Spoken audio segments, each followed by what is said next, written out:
Lecture में अपन ने बात की थी बैच कॉस्टिंग के बारे में। ठीक है, अपन ने पढ़ा था कि कई बार क्या होता है कि जो प्रोडक्शन होता है उसको हम एक साथ करने की बजाय, मतलब साल में सपोज हमें 10,000 यूनिट बनानी है, तो पूरे 10,000 यूनिट एक बार में बनाने से अच्छा है हम क्या करें, उसे 10 बैच में डिवाइड कर लें, है ना।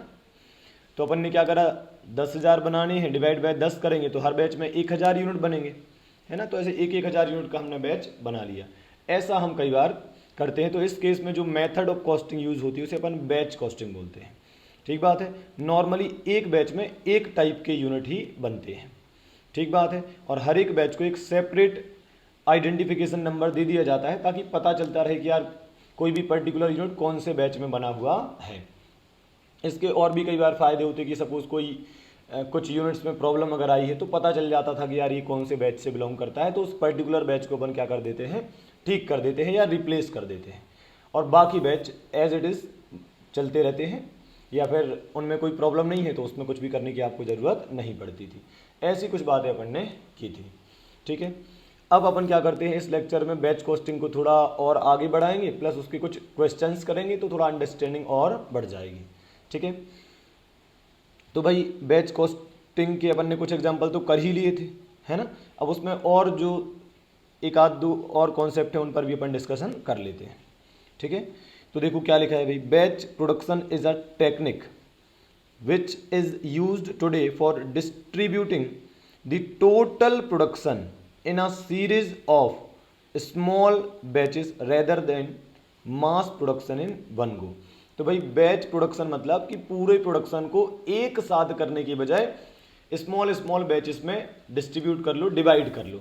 ठीक बात है। तो उस हर एक को अपन क्या दे देंगे, बैच का नाम दे देंगे। जितने यूनिट हम एक बार में बनाएंगे वो बैच कहलाएगा हमारे लिए, है ना। सवाल है कि क्या ज़रूरत है बैच प्रोडक्शन की, एक साथ ही सारी यूनिट क्यों नहीं बना लेते, बैच में प्रोडक्शन करने की नीड ही क्या है। तो सुनिए, बैच प्रोडक्शन इसलिए नेसेसरी है या इसलिए ज़रूरत पड़ती है इसकी, क्योंकि कई बार क्या होता है जो गुड्स होते हैं वो पेरिसेबल होते हैं।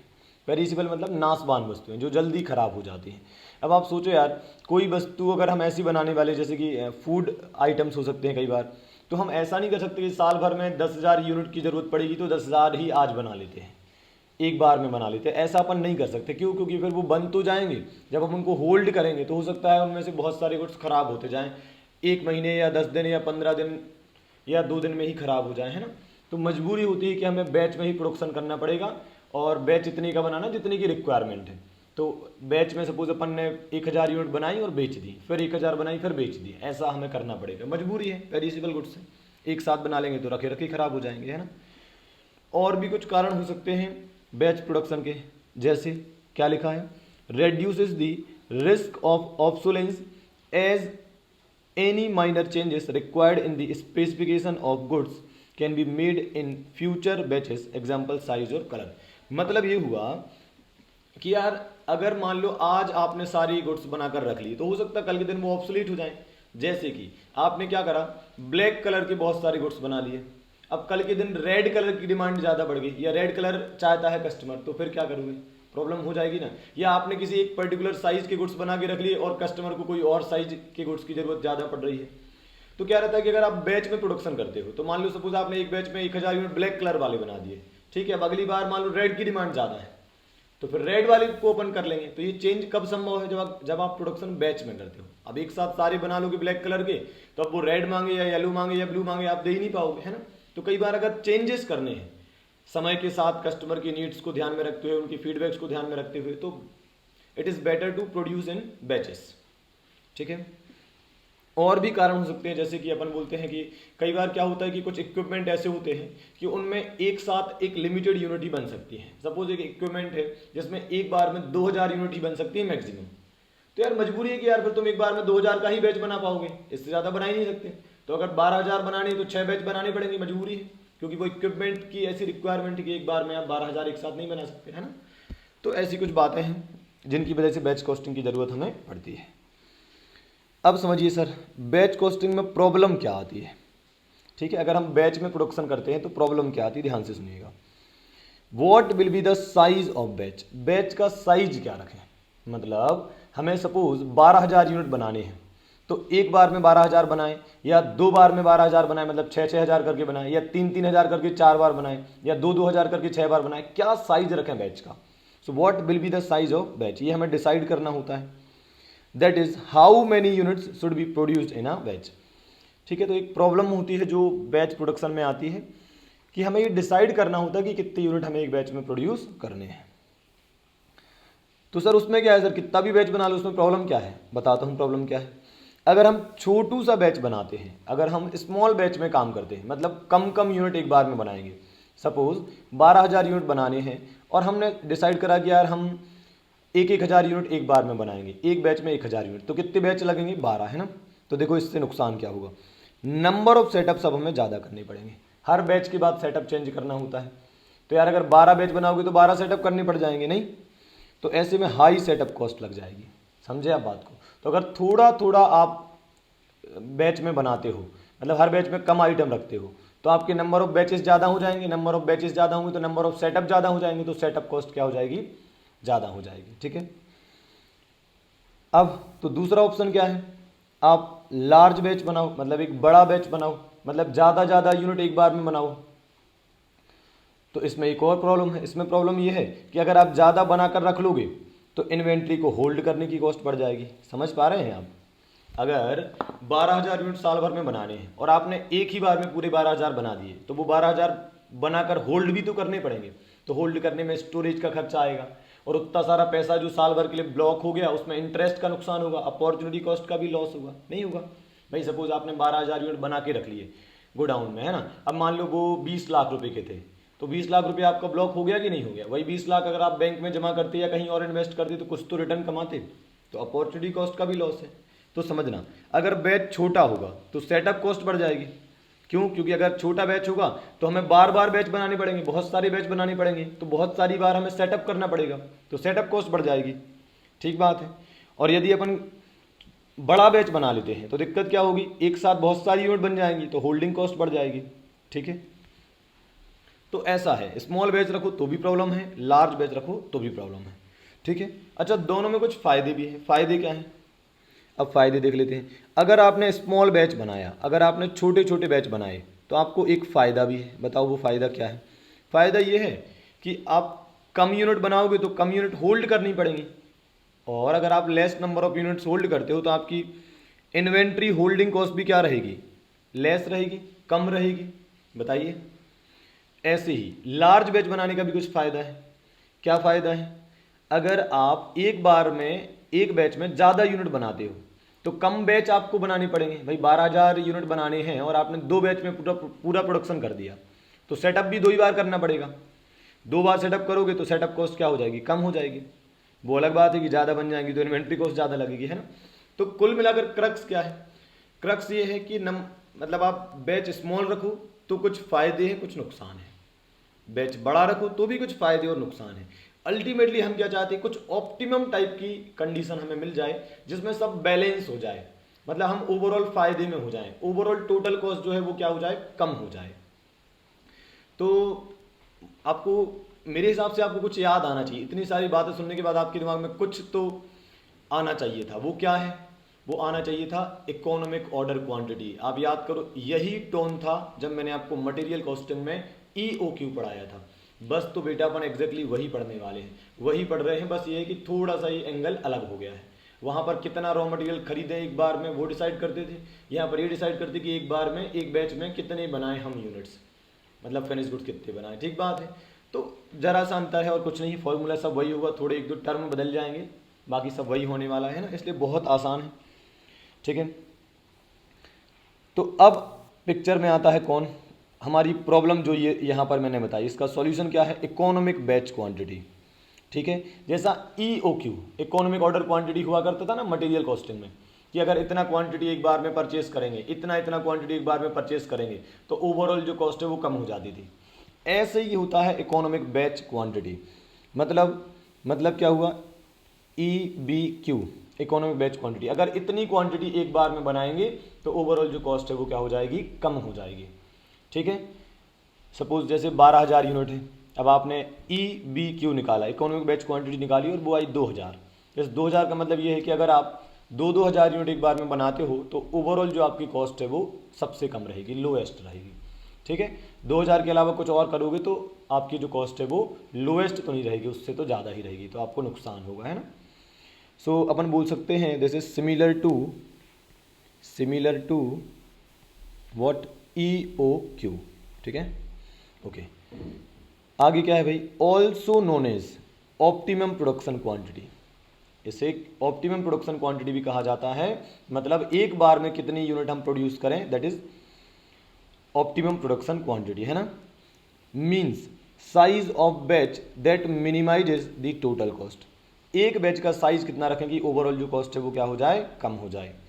और ये हिंदी वर्जन भी आपके पास अवेलेबल है, देखिए क्या लिखा है, एक बैच में कितनी क्वांटिटी प्रोड्यूस करें, एक बैच में कितनी क्वांटिटी प्रोड्यूस करें सो दैट टोटल कॉस्ट क्या हो जाए, मिनिमम हो जाए। ठीक बात है, ओके। तो आई होप आपको समझ में आया होगा कि इकोनॉमिक बैच क्वांटिटी क्या है और क्यों है हमें इसकी नीड। ठीक है, ऐसा कुछ डायग्राम भी बनाया था मैंने, कब, जब मैंने आपको मटेरियल कॉस्टिंग पढ़ाया था। ठीक है, याद करिएगा थोड़ा सा, एक बार बना के दिखाता हूँ आपको, है ना। बहुत ज़्यादा एक्सप्लेन नहीं करूँगा क्योंकि कोई ज़रूरत नहीं है, और पहले भी हम इस बारे में बात कर चुके हैं, है ना। तो यहाँ लिख देते हैं ऑर्डर साइज, यहाँ लिख देते हैं कॉस्ट। ठीक है, अब आप सोच कर बताना, अगर ऑर्डर साइज बड़ा होगा, ऑर्डर साइज तो नहीं कहना चाहिए इसको, इसे बैच साइज कहना चाहिए, है ना, बैच साइज। अगर आपका बैच साइज बड़ा होगा, मतलब एक बार में आप ज़्यादा यूनिट बनाओगे, तो ज़्यादा बनाओगे तो ज़्यादा होल्ड करनी पड़ेगी, तो होल्ड ज़्यादा करनी पड़ेगी तो होल्डिंग कॉस्ट ज़्यादा आएगी, समझ रहे हैं। तो बताइए कौन सी कॉस्ट है जो बैच के साइज के साथ बढ़ती चली जाएगी। देखना, छोटा बैच तो कम इन्वेंट्री होल्डिंग कॉस्ट, भाई छोटा बैच मतलब कम यूनिट बनाओगे तो कम यूनिट होल्ड करनी पड़ेगी, थोड़ी और यूनिट बनाओगे, जैसे एक एग्जांपल दे देता हूँ, 1,000 यूनिट बनाओगे तो मान लो आपकी जो इन्वेंट्री की होल्डिंग कॉस्ट है वो 100 रुपये है, 2,000 बनाओगे तो 200 रुपये हो जाएगी, 3,000 बनाओगे तो 300 रुपये हो जाएगी, समझ रहे हैं। जैसे जैसे आपका बैच साइज बढ़ता जाएगा आपकी इन्वेंट्री होल्डिंग कॉस्ट भी बढ़ती जाएगी। रिलेशन कैसा है, डायरेक्ट। तो डायग्राम कैसे बनेगा बताइए, कुछ इस तरह। ठीक है, तो ये हो गया आपका काय का डायग्राम, इन्वेंट्री होल्डिंग कॉस्ट का। एक सेकेंड, इन्वेंट्री होल्डिंग कॉस्ट का। ठीक है, तो यहाँ लिख देता हूँ इन्वेंट्री होल्डिंग कॉस्ट। ठीक है, अब आप बताइए, एक और लाइन खींचता हूँ यहाँ पर, ये लाइन काहे का है, एक सेकेंड इसको सही से कर देता हूँ।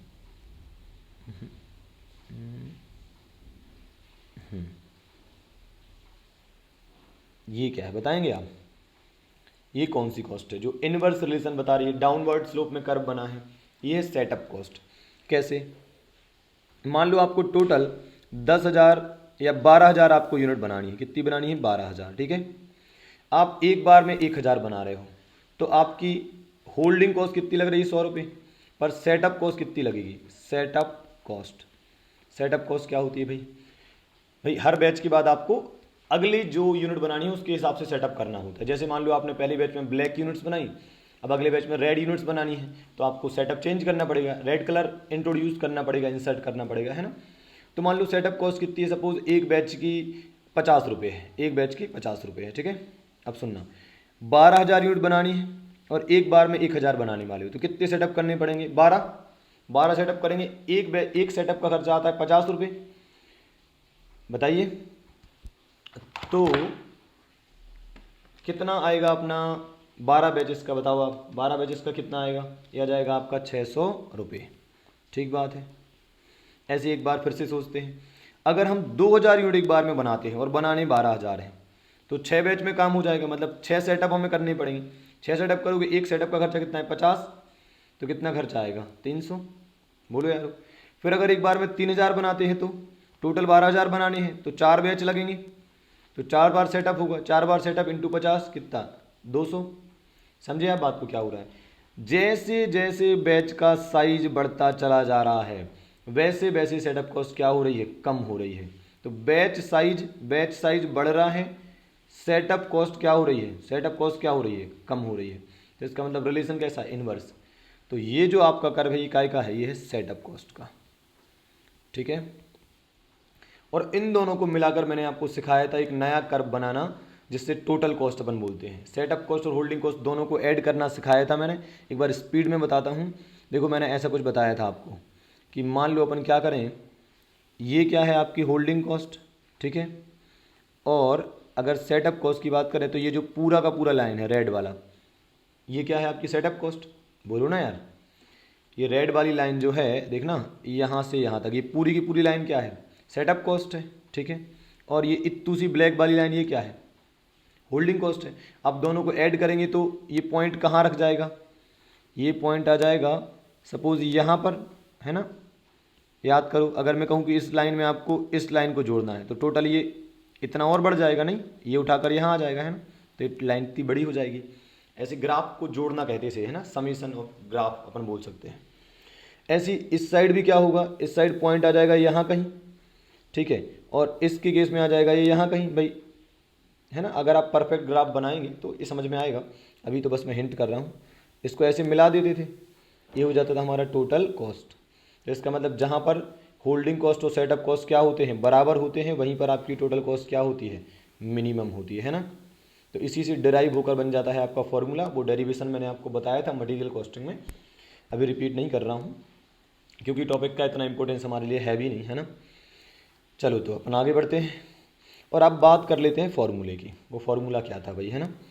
तो वहाँ था EOQ, यहाँ पर है EBQ, economic batch quantity, EBQ, ठीक है। वहाँ पर था 2AO डिवाइड बाय C। यहाँ पर क्या है देखो, यहाँ पर क्या है देखिए, 2DS अपॉन C, ठीक है। बता देता हूँ कौन क्या है भाई यहाँ पर।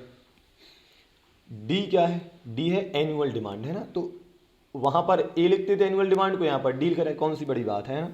सो D फॉर एनुअल डिमांड, साल भर में कितना बनाना है, कितना प्रोडक्शन करना है। एस फॉर सेटअप कॉस्ट, तो भाई जैसा वहाँ पर ऑर्डरिंग कॉस्ट होता था, जितने ज़्यादा ऑर्डर दोगे उतनी ऑर्डरिंग कॉस्ट लगेगी, ऐसे ही यहाँ पर जितने ज़्यादा सेटअप करोगे उतनी ज़्यादा सेटअप कॉस्ट, है ना। So this is what setup cost. और सी मतलब क्या होगा, कैरिंग कॉस्ट। किसकी कैरिंग कॉस्ट, इन्वेंट्री की या फिर जो प्रोडक्शन करोगे उसकी, कैरिंग कॉस्ट ऑफ प्रोडक्शन, है ना।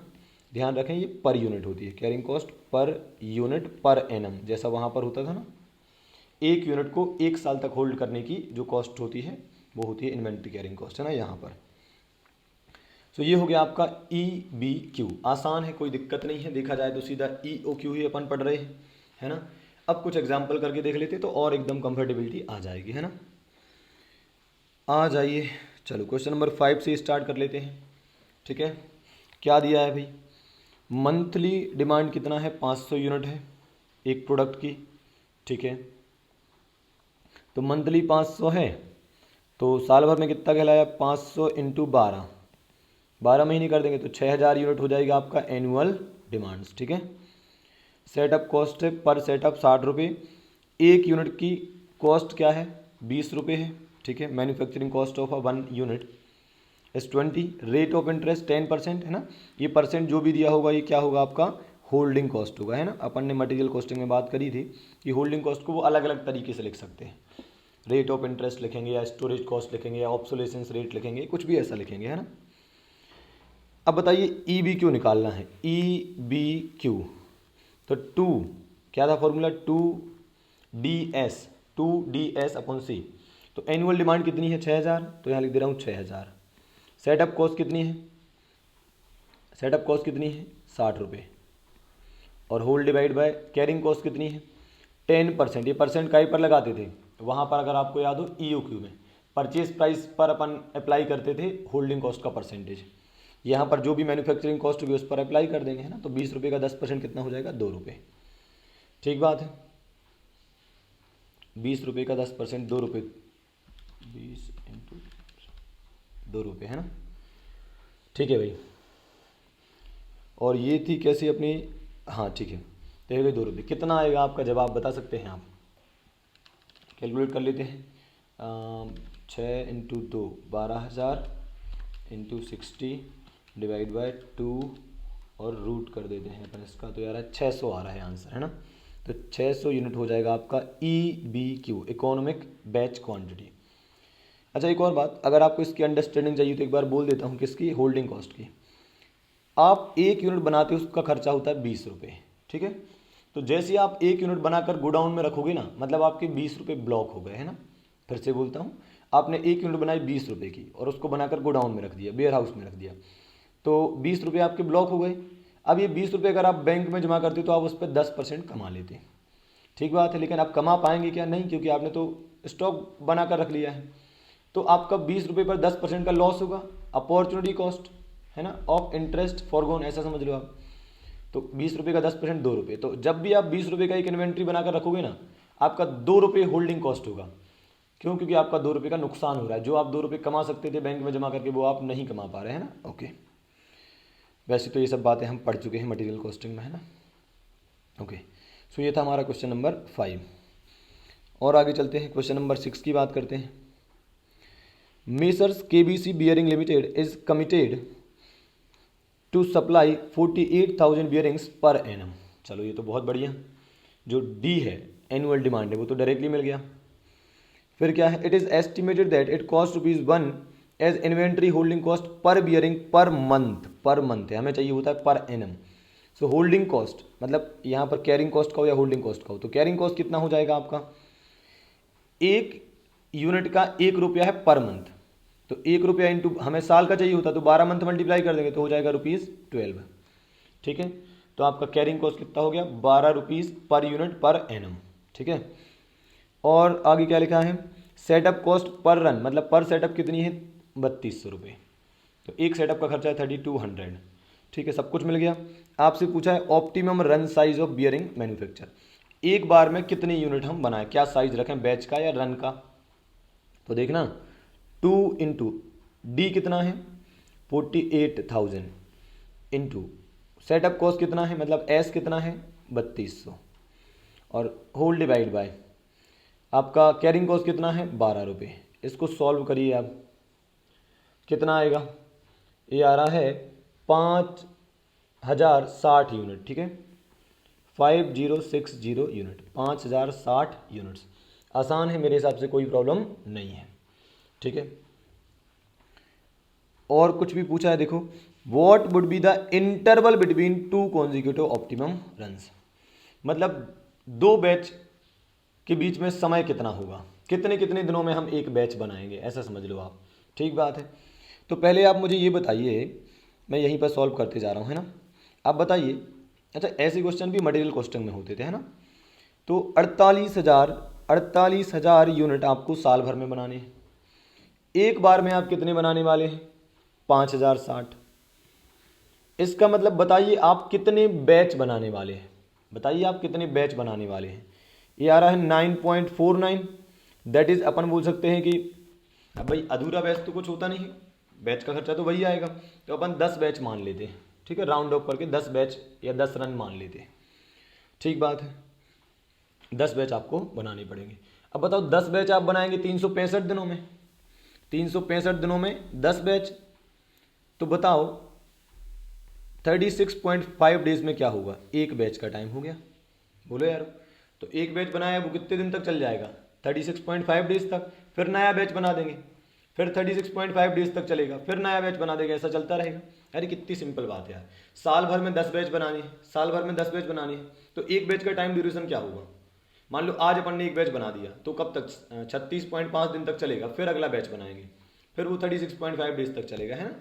So this is what interval between 2 consecutive optimum runs, है ना। जैसे वहाँ पर होता था ना कि अपना मटेरियल कॉस्टिंग में नहीं होता था कि कितने ऑर्डर्स देने पड़ेंगे और फ्रिक्वेंसी ऑफ ऑर्डर क्या होगी, मतलब कितने कितने दिनों में ऑर्डर देना पड़ेगा, है ना। तब भी हम यही करते थे। लास्ट में बोला है find out the minimum inventory cost.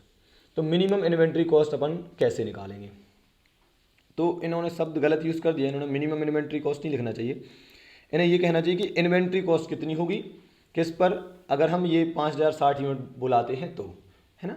क्योंकि देखो मिनिमम इन्वेंट्री कॉस्ट का कोई जवाब नहीं है। जवाब क्यों नहीं है, अरे यार जितना कम यूनिट बनाओगे उतनी कम यूनिट होल्ड करनी पड़ेंगी, तो उतनी कम इन्वेंट्री कॉस्ट लगेगी। सोचो आप, इन्वेंट्री होल्डिंग कॉस्ट लगेगी, ठीक कह रहा हूँ। तो इसलिए अपन को मतलब इसका जवाब उनको मतलब अपन इसी हिसाब से देंगे 5060 के हिसाब से, पर उन्होंने क्वेश्चन ठीक से नहीं पूछा है। ठीक है, तो बताइए मिनिमम इन्वेंट्री कॉस्ट अपन कैसे निकालेंगे। तो पहली बात तो मैं इसको करेक्ट कर रहा हूँ, ये मिनिमम नहीं बोलना चाहिए, ऐसा बोलना चाहिए इन्वेंट्री कॉस्ट, और that to inventory holding cost, है ना, inventory holding cost at EBQ, ऐसा कहना चाहिए उन्होंने, है ना, EBQ पर इन्वेंट्री होल्डिंग कॉस्ट क्या होगी। और उनका जो आंसर दिया गया है वो भी इसी के हिसाब से दिया गया है ना, मतलब उन्होंने क्वेश्चन गलत पूछा था। ठीक है, तो उसका कारण ये हो सकता है कि अब ये दिया ही नहीं रहता था चैप्टर, कभी इसके क्वेश्चन ज़्यादा होते नहीं थे, तो ICI भी उतना इंपॉर्टेंस देता नहीं है, एग्जाम में भी बहुत कम पूछा जाता है ये, है ना। तो देखो भाई क्या होगा, एक बार समझ लेते हैं। आप बताओ, अगर आप 5060 यूनिट एक बार में बुलाते हैं तो ऑन एन एवरेज इन्वेंट्री आप क्या होल्ड करनी पड़ेगी, मतलब 5060 यूनिट आप एक बार में बनाते हैं, इकोनॉमिक बैच क्वांटिटी आई थी ना 5060 यूनिट, तो 5060 यूनिट आप एक बार में बनाते हैं, तो एवरेज प्रोडक्शन आपका क्या है, एवरेज प्रोडक्शन क्या है, या average units to be held अपन बोल सकते हैं, average units to be held, कितने यूनिट हम ऑन एन एवरेज रखने पड़ेंगे, डिवाइड बाय 2, 5060 डिवाइड बाय 2। अपन ने पढ़ा था ना कि भाई आज 5060 यूनिट आपने बना के रख लिए, तो हमेशा थोड़ी 5060 रहेंगे, धीरे धीरे वो सेल होते चले जाएंगे, सेल होते चले जाएंगे। तो जैसे आज 5060 है तो हो सकता है कल 5000 ही ब्लॉक रहें, फिर अपना 4500, फिर 4000, फिर 3000, फिर 2000, फिर 1000, ऐसा होता जाएगा, यूनिट कम होते जाएंगे, तो जो उसमें पैसा ब्लॉक है वो भी कम होता जाएगा, तो आपका इन्वेंट्री का होल्डिंग कॉस्ट भी कम होता जाएगा, है ना। तो डिवाइड बाय 2 करेंगे तो आपका आ जाएगा 2530 यूनिट, मतलब 2530 यूनिट आपको होल्ड करने पड़ेंगे एक बार में, है ना।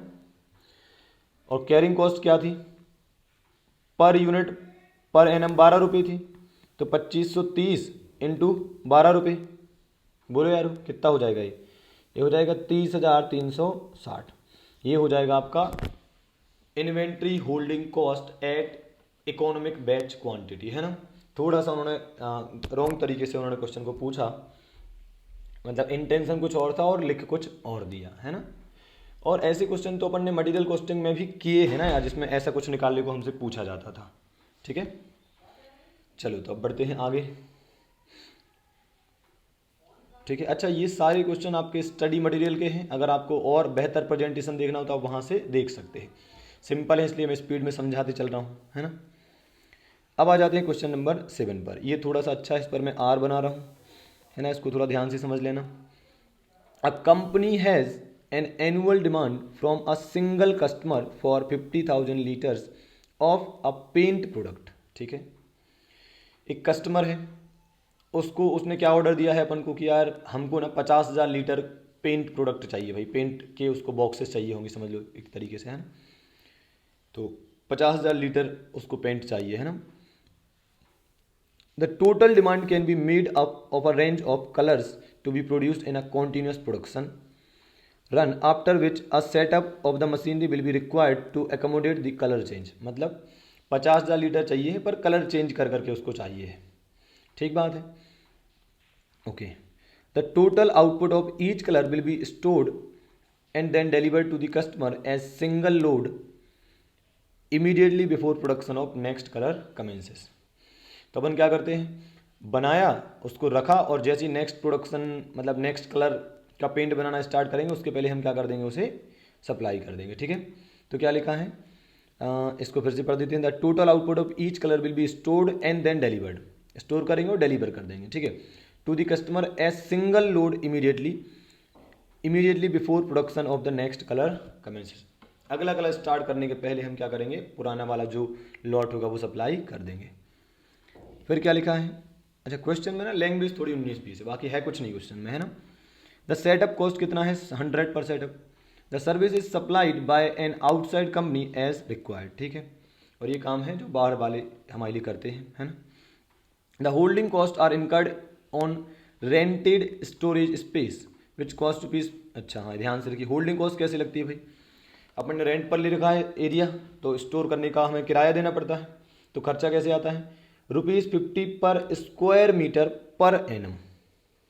मतलब अगर आप 1 स्क्वायर मीटर 1 साल के लिए किराए पर लेते हैं तो 50 रुपये लगते हैं। वापस बोल रहा हूँ, 1 स्क्वायर मीटर 1 साल तक किराए पर लेते हैं तो 50 रुपये लगते हैं। ठीक बात है। और आगे क्या लिखा है, each square metre can hold 250 litre suitably stacked. मतलब ये हुआ कि आप 1 स्क्वायर मीटर में 250 लीटर अपना जो पेंट है वो आप स्टोर कर सकते हो। तो देखना, ध्यान से सुनना इस बात को। 1 स्क्वायर मीटर में आप कितने रख सकते हो, 250 लीटर रख सकते हो। क्लियर है क्या ये बात? 1 स्क्वायर मीटर में आप 250 लीटर पेंट रख सकते हो। ठीक है। और 1 स्क्वायर मीटर का किराया कितना है, 50। मतलब 250 लीटर को रखने का किराया कितना होगा, 50। मतलब 1 स्क्वायर मीटर का किराया है 50, है ना। अब 1 स्क्वायर मीटर में आप 250 लीटर अपना प्रोडक्ट रख देते हो, तो इसका मतलब 250 लीटर रखने का खर्चा 50 रुपये। नहीं, तो आप चाहो तो 1 लीटर का स्टोरेज कॉस्ट भी निकाल सकते हो। देखा जाए तो 50 डिवाइड बाय 250, नहीं तो आ जाएगा 0.2, है ना। देखा जाए तो ये भी निकाल सकते हो आप, 0.2 पर लीटर स्टोरेज कॉस्ट, है ना। देखते हैं, शायद इसकी कोई ज़रूरत पड़े हमें। You are required to calculate, आपको करना क्या है भाई, अब सुन लीजिए ध्यान से, ठीक है। क्या दिया है देखते हैं। Calculate the total cost per year. Total cost बोला, इसका मतलब होल्डिंग कॉस्ट भी और सेटअप कॉस्ट भी, ठीक है। Where batches may range from 4000 to 10,000 litres in multiples of 1000 litre and hence choose the production batch size which will minimise the cost. Okay, इनका कहना है कि 4000 से 10,000 तक के आप बैच बना सकते हो, और मतलब 4000 से 10,000 तक की रेंज के बैच बना सकते हो आप। और ध्यान रखें, मल्टीपल 1000 के होना चाहिए। मतलब आपको ऐसा नहीं करना कि 4200 का बैच बना दिया, है ना, ऐसा नहीं करना है। तो साइज़ कितनी कितनी रख सकते हैं, 4000 से लेकर 10,000 तक ये रेंज रखनी है। तो मतलब एक बार 4000 ले लो, फिर 5000 ले लो, फिर 6000 ले लो, फिर 7000, फिर 8000, फिर 9000, फिर 10,000, तो पूरा रेंज बन जाएगा। ठीक है। और मल्टीपल भी 1000 का ही रहा, 4000 से 5000, 6000, 7000, ये सब 1000 का ही तो मल्टीपल है ना। ठीक है। तो ऐसे आपको पूरा रेंज बनाना है और फिर सबके केस में टोटल कॉस्ट आपको कैलकुलेट करके देना है। ठीक है, बहुत आसान है, देखना अभी करके बता देते हैं। देखो देखना, यहाँ लिख देते हैं अपन बैच साइज, बैच साइज हो जाएगा। इसके बाद अपन लिख देते हैं पहले लिख देते हैं सेटअप कॉस्ट, ठीक है। और यहाँ लिख देते हैं आपका होल्डिंग कॉस्ट, और क्या बचा आपका टोटल कॉस्ट, ठीक है। इसको थोड़ा सा अपन इधर इसको थोड़ा सा इधर खिसका देते हैं और इसको थोड़ा सा इधर खिसका देते हैं। चलो देखना, देखिए भाई, ये हो गया आपका, ठीक है। चलो देखो, कौन कौन सा बैच साइज लेने को कहा था उन्होंने, कहा था 4000 से लेकर 10,000 तक, है ना, और वो भी 1000 के मल्टीपल में। तो बैच साइज क्या ले लेते हैं, एक तो ले लेते हैं 4000 ही, ठीक है। चलो 4000 पर बताओ मुझे सेटअप कॉस्ट कितनी आएगी, 4000 यूनिट में सेटअप कॉस्ट कितनी आएगी। पहले ये बताओ कि साल भर में कितने बनाने थे, साल भर में बनानी थी 50,000, ठीक है। ध्यान से सुनना, 50,000 बैच, सॉरी 50,000 यूनिट आपको साल भर में बनानी, 50,000 लीटर आपको साल भर में बनाना है, 50,000 लीटर साल भर में, एक बार में 4000 लीटर। तो बताओ कितने बैच बनाने पड़ेंगे, 50,000 डिवाइड बाय 4000, कितने बैच बनाने पड़ेंगे, 12.5। एक बैच का सेटअप, अच्छा अगर आपको 12.5 बैच बनानी पड़ेंगे, मतलब 12.5 सेटअप करनी पड़ेंगे एक तरीके से, 12.5 बार सेटअप करना पड़ेगा। और एक सेटअप का खर्चा कितना था, एक सेटअप का खर्चा था 100 रुपये, तो इंटू कर दो क्या 100। तो जवाब कितना आएगा, जवाब आएगा आपका 1250, क्या बोलते हैं आप, ठीक है, 1250। तो ये हो गई आपकी क्या सेटअप कॉस्ट। ऐसे ही आप बताइए होल्डिंग कॉस्ट क्या आएगी। अगर आप एक बार में 4000 बनाएंगे तो 4000 ही रखने पड़ेंगे, मतलब 4000 बनाएंगे तो 4000 होल्ड करने पड़ेंगे, पर उसका ऑन एन एवरेज आधा होल्ड करना पड़ता है ना। ये मैंने सिखाया था, क्योंकि हमेशा थोड़ी 4000 रहता है, वो समय के साथ कम होता चला जाता है ना। ये बात हमने मटेरियल कॉस्टिंग में भी की थी। तो ऑन एवरेज करने के लिए हम डिवाइड बाय 2 कर देते हैं, ठीक है। तो मतलब 4000 अगर बनाएंगे तो 2000 ऑन एन एवरेज होल्ड करनी पड़ेंगी, और एक को होल्ड करने का खर्चा कितना था अपना, एक को होल्ड करने का खर्चा कितना था आपका, ये अपन ने नहीं निकाला था क्या, ये अपन ने निकाला था 2 रुपये निकाला था क्या कि 0.2 निकाला था। होल्डिंग कॉस्ट अपन ने कहीं पर निकाली थी क्या, ये 50 रुपये है। एक सेकंड रुकना आप, 0.2 निकाली थी अपन ने, है ना, हाँ ओके, 0.2 निकाली थी तो आ जाएगा 400। 0.2 निकाली थी ना, ये देखो 250 लीटर को स्टोर करने का खर्चा 50 रुपये था, तो 1 लीटर को स्टोर करने का खर्चा कितना हुआ, ₹50 डिवाइड बाई 250 लीटर, तो 1 लीटर को स्टोर करने का खर्चा था 0.2, है ना, 0.2 पर एनम, पर यूनिट, है ना, पर यूनिट पर एनम ऐसा बोलते हैं। तो 4000 यूनिट अगर अपन बनाते हैं तो ऑन एन एवरेज 2000 होल्ड करनी पड़ेंगी, और एक को होल्ड करने का खर्चा है 0.2, तो ओवरऑल खर्चा कितना आ जाएगा 400। अब देखना ये 1250 और ये 400, टोटल कितने हो जाएंगे 1650। आई होप आपको समझ में आ गया होगा कि करना क्या है। मैं एक और बता देता हूँ, बाकी आप खुद से कर लेना। सपोज 5000 यूनिट अब हम बनाते हैं, आपको 10,000 तक ले जाना है ये, है ना। 5000 बनाते तो क्या होगा, टोटल बनानी है 50,000, टोटल बनानी है 50,000, एक बार में 5000, एक बैच में 5000, तो टोटल 10 बैच बनानी पड़ेंगी। 10 बैच मतलब 10 बार सेटअप, एक बार सेटअप का खर्चा कितना है 100 रुपये, तो ओवरऑल खर्चा कितना हो जाएगा 1000 रुपये। नहीं, फिर होल्डिंग कॉस्ट अगर आप 5000 बनाएंगे तो ऑन एन एवरेज उसका आधा होल्ड करेंगे, मतलब 2500, और एक को होल्ड करने की लागत है 0.2, एक को होल्ड करने की होल्डिंग कॉस्ट है 0.2, तो 2500 डिवाइड बाई इंटू 0.2, ये आएगा 500, दोनों को ऐड करेंगे तो कितना हो जाएगा 1500। आप ऐसे ही करते चले जाएंगे, ठीक बात है। मतलब ऐसा ही आपको करना पड़ेगा 6000 यूनिट के लिए, फिर 7000 के लिए, फिर 8000 के लिए, फिर 9000 के लिए, फिर 10,000 के लिए।